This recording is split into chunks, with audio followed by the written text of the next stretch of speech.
اعوذ باللہ من الشیطان الرجیم بسم اللہ الرحمن الرحیم اللہم صلی علی محمد وعلی محمد قال اللہ الحکیم فی خطابہ المتین بسم اللہ الرحمن الرحیم قالت نملہ یا ایہا النمل ادخلوا مساکنکم لا یحطمنکم سلیمان وجنودہ وہم لا یشعرون۔ مومنین مومنات، خداوند متعالی صاحب کی توفیقات تائیدات میں اضافہ فرمائے اور آپ کے اعمال صالحہ کو شرف قبولیت عطا فرمائے۔ آپ کی خدمت میں حضرت سلیمان نبی، سلیمان ابن داود اور دو چڑیوں کا ایک بہترین سبق آموز واقعہ بیان کرنا چاہتا ہوں۔ نہایت دلچسپ ہے اور سبق آموز ہے۔ ظاہر ہے نبی ہے، اور نبی بھی بہت عظیم نبی، اور دو چڑیوں کا واقعہ، تو امید ہے آپ توجہ سے سماعت فرمائیں گے۔ حضرت سلیمان ابن داود ایسے نبی تھے جن کو ہوا پر بھی تسلط تھا، جانوروں کی زبانوں کو بھی جانتے تھے، اور وہ آپ نے واقعہ سنا ہوا ہے، تخت بلقیس کا منگوانا اور وہ تمام واقعات آپ تاریخ میں سنتے رہتے ہیں۔ تو حضرت سلیمان ابن داود کے دور میں وہ حتیٰ یہ جڑی بوٹیوں کی زبانوں کو بھی سمجھتے تھے، چیونٹیوں کی باتوں کو بھی سمجھتے تھے، پرندوں کی زبانوں کو بھی سمجھتے تھے۔ وہ ہدہد والا واقعہ کہ جب وہ دیر سے آیا تو کہا کہ اگر کوئی خبر نہیں لاتا تو پھر لأذبحنہ، میں اس کو یا ذبح کر دوں گا یا اس کو سخت سزا دوں گا۔ بہت عظیم نبی تھے۔ حضرت سلیمان نے ایک چڑیا کو دیکھا جو اپنی، یعنی جس کو ہم اپنی زبان میں چیڑا کہتے ہیں، جو اپنی مادہ سے بات کر رہا تھا۔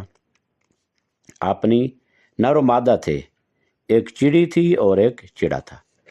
تو وہ چڑا جس کو ہم اپنی اردو کہہ لیں یا سرائکی پنجابی میں کہہ لیں، ایک مادہ اور ایک نر، اور جو نر تھا تو وہ اپنی مادہ سے بات کر رہا تھا۔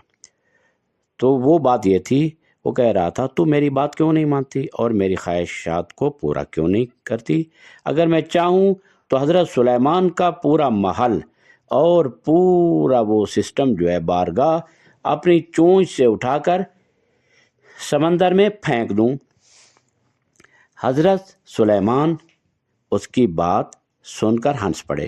حضرت سلیمان انہوں نے تو ان چیونٹیوں کی بات کو بھی سنا تھا کہ جو چیونٹیاں کہہ رہی تھیں، قالت نملہ یا ایھا النمل ادخلوا مساکنکم، اے چیونٹیوں تم اپنے بلوں میں گھس جاؤ، لا یحطمنکم سلیمان وجنودہ، تمہیں روند نہ دیں سلیمان اور اس کا لشکر، وہم لا یشعرون، اور وہ ان کو پتہ بھی نہ چلے اور تم روندی جاؤ، لہذا تم اپنے بلوں میں گھس جاؤ۔ حضرت سلیمان تو ان کی زبان کو بھی سمجھتے تھے، لہذا اس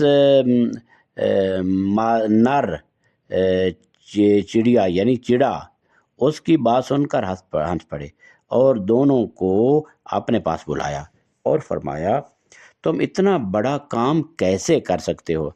تو اس نر نے جواب دیا، نہیں اے اللہ کے نبی، میں یہ ہرگز نہیں کر سکتا، لیکن بعض اوقات مرد اپنی بیوی کے سامنے اپنی بڑائی اور طاقت ظاہر کرنا چاہتا ہے تو ظاہر ہے کہ وہ ایسی باتیں کرتا ہے۔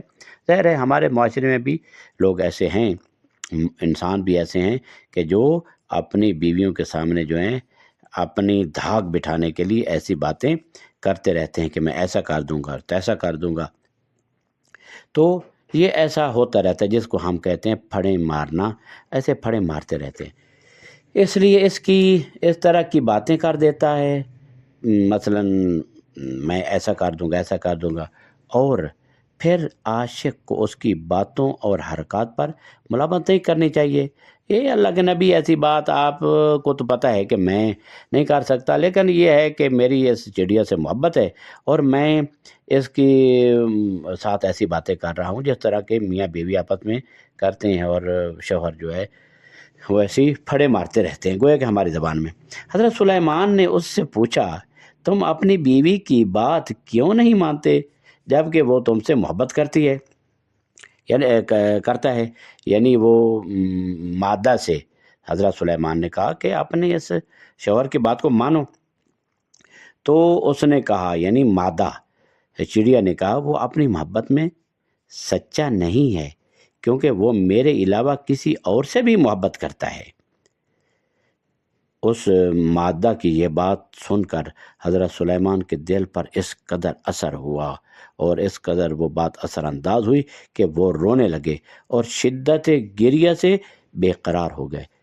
پھر 40 دن تک لوگوں سے کنارہ کشی اختیار کی اللہ کے نبی نے، اور مسلسل اللہ تعالیٰ سے دعا کرتے رہے کہ اے پروردگار، میرے دل سے غیر کی محبت نکال دے اور اپنی محبت کو میرے دل میں خالص کر دے۔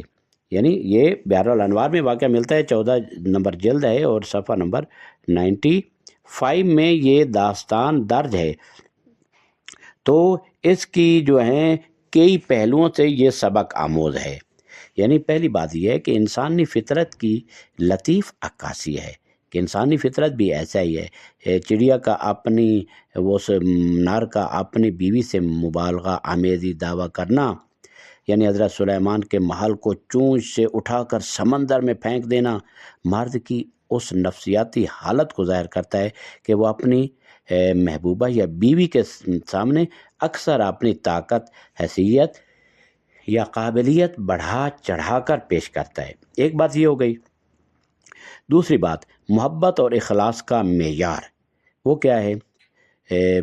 چڑیا نے ایک نہایت اہم نقطہ اٹھایا کہ محبت سچی وہی ہے جو خالص ہو، یعنی ایک دل ایک محبوب یہ ہونا چاہیے۔ اگر کسی کا دل اور نگاہ کسی اور کی طرف بھی مائل ہو تو وہ محبت خالص نہیں ہوتی ہے، وہ محب خالص نہیں رہتا ہے۔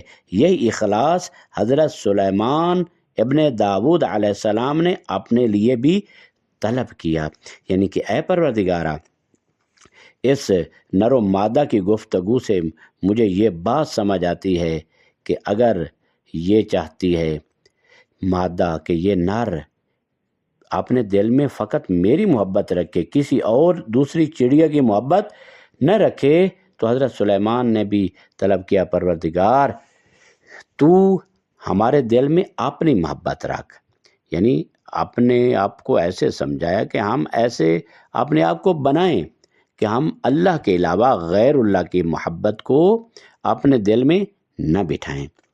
تیسری بات، حضرت سلیمان کا روحانی ظرف۔ ایک چھوٹی سی مخلوق چڑیا ہے، چڑیا کی سادہ اور سچی بات نے اللہ کے نبی پر ایسا اثر چھوڑا کہ وہ 40 دن تک خدا کی یاد میں محو ہو گئے۔ یہ ان کی عاجزی، تواضع اور قلب سلیم کی نشانی ہے کہ وہ خود احتسابی، یعنی اپنا حساب کے لیے گوشہ نشینی اختیار کرتے ہیں۔ نمبر 4، محبت الہی کی طلب۔ حضرت سلیمان نے اللہ سے یہ دعا مانگی کہ غیر کی محبت دل سے نکال دے اور اپنی محبت خالص عطا فرما۔ اس کے لیے بھی توفیق کی ضرورت ہے نا۔ یہ ایک عظیم روحانی درس ہے کہ انسان کو اللہ کی محبت میں خلوص چاہیے تاکہ اس کے دل میں سوائے خدا کے کوئی دوسرا داخل نہ ہو۔ لہذا اسی طرح امام سید الساجدین بھی وہ ارشاد فرماتے ہیں، الہی حبلی کمال الانقطاع الیک، پروردگار مجھے مکمل انقطاع یعنی غیر اللہ سے انقطاع اور جدائی نصیب فرما، اذقنی حلاوت محبتک۔ معصوم فرماتے ہیں کہ ہمیں پروردگارہ مجھے اپنی محبت کی مٹھاس عطا فرما اور غیر اللہ کی محبت جو ہے وہ ہمارے دل میں نہ ہو۔ اور یہ نہیں ہو سکتا ہے کہ انسان یہ دعویٰ کرے کہ میرے دل میں اللہ کی محبت بھی ہے اور مخالف خدا کی محبت بھی ہے، ایسا نہیں ہونا چاہیے۔ اور اگر یعنی یہ نہیں کہ اولاد کی محبت نہ ہو، مال کی یعنی حلال مال کی محبت نہ ہو، کھانے پینے سے محبت نہ ہو، نہیں، ایسی اس کی نفی نہیں ہے کہ کھانے پینے سے بالکل جدا ہو جائے، اولاد سے جدا ہو جائے، الگ تھلگ ہو جائے اور درویشی اختیار کر رہے اور ایک طرف بیٹھ کر عبادت کرتا رہے اور یہی دعوے کرے کہ میں اللہ سے محبت کرتا ہوں، یہ نہیں ہے۔ اصل میں بات یہ ہے کہ یہ تمام چیزیں انسان کے دل میں ظاہر ہے اس کی محبت بھی ہوتی ہے، اور یہ غیر اللہ یہ نہیں ہے۔ غیر اللہ وہ چیزیں ہوتی ہیں کہ جو اللہ سے دور کر دیں، اگر اولاد غیر اللہ سے دور نہیں کرتی تو وہ غیر اللہ نہیں ہے۔ کھانے کی محبت، پینے کی محبت اور معاشرے میں مختلف چیزوں سے جو محبت ہوتی ہے وہ غیر اللہ کی محبت وہ نہیں ہے۔ ہاں، یہی چیز اگر ہمارے قلب پہ غالب آ جائے اور ہمارے نفس پہ غالب آ جائے اور اللہ کی محبت مغلوب ہو جائے اور ہم اس کو ترجیح دینے لگے، اور آثر الحیات الدنیا یعنی جو دنیا کی زندگی اور دنیا کی چیزوں کو ترجیح دیتا ہے، یعنی آخرت پر، یعنی اللہ پر ترجیح دیتا ہے، اولاد کو اللہ پر ترجیح دیتا ہے، مال کو اللہ پر ترجیح دیتا ہے، یعنی اس کو اللہ سے زیادہ عزیز سمجھتا ہے، تو اس کا مطلب یہ ہے کہ پھر غیر اللہ کی محبت اس کے دل میں رچ بس گئی۔ پھر اللہ کی محبت جو ہے اس کا دعویٰ کرنا یہ درست نہیں ہے۔ لہٰذا ہر وہ چیز جو اللہ کے مقابلے میں آئے وہ غیر اللہ ہے۔ ہاں، اللہ نے یہ سب کچھ، لہو ما فی السماوات و ما فی الارض، زمین و آسمان کے تمام مخلوقات اسی کے لیے ہیں، اور خدا نے بھی فرمایا ہے کہ یہ تمہارے فائدے کے لیے میں نے بنائی ہے۔ خلق لکم ما فی الارض جمیعا، جو کچھ جو زمین میں تمہارے لیے خلق فرمایا ہے، تم اس سے استفادہ کرو، تم اس سے فائدہ اٹھاؤ۔ یہ تمام چیزیں انسان کے فائدہ کے لیے، لیکن اگر انسان سمجھے کہ میری دنیا و آخرت یہی ہے تو پھر یہ بات غلط ہے۔ پھر یہ اس کا مطلب ہے کہ اللہ کو وہ بھول گیا، عقبہ کو، آخرت کو، قیامت کو، معاد کو بھول گیا، اور اپنی دنیا اور آخرت اس نے تباہ کر لی۔ لہذا حضرت سلیمان اور ان دو چڑیوں کا واقعہ یہ ہمیں یہ سبق سکھاتا ہے کہ اللہ کے نبی نے جس طرح سبق حاصل کیا کہ پروردگارہ، اگر یہ ایک چڑیا جو مادہ ہے وہ یہ نہیں چاہتی کہ مجھ سے محبت کرنے والا یہ جو نر ہے یہ کسی اور سے محبت کرے، تو پروردگارہ ہم یہ نہیں چاہتے کہ ہمارے دل میں تیرے علاوہ کسی کی محبت ہو۔ اگر محبت داخل کرنی ہے تو اپنی محبت داخل کر، جو دنیا میں بھی کام آئے گی اور آخرت میں بھی کام آئے گی۔ دنیا کے تمام مال و اسباب حلال طریقے سے اس کو استعمال کرنے چاہیے۔ خداوند متعال خود ارشاد فرمایا ہے قرآن مجید میں، کلو وشربو ولا تسرفو، کھاؤ پیو، اس میں کوئی حرج نہیں ہے، لیکن اسراف نہ کرو۔ اللہ کی ولایت کے تحت، اللہ کے رسول کی ولایت کے تحت اور امام مبین کی ولایت کے تحت زندگی گزارو۔ دنیا میں جو کچھ کھاؤ پیو تم سے اس کا سوال نہیں ہوگا۔ لہذا خدا بند متعال کی بارگاہ میں دعا ہے، خدا ذوالجلال ہمیں دنیا و آخرت کی سعادتوں سے بہرہ مند فرمائے اور ہمارے قلوب کو اپنی محبت کا مرکز قرار دے۔ وصلی اللہ علی محمد وآلہ الطاہرین۔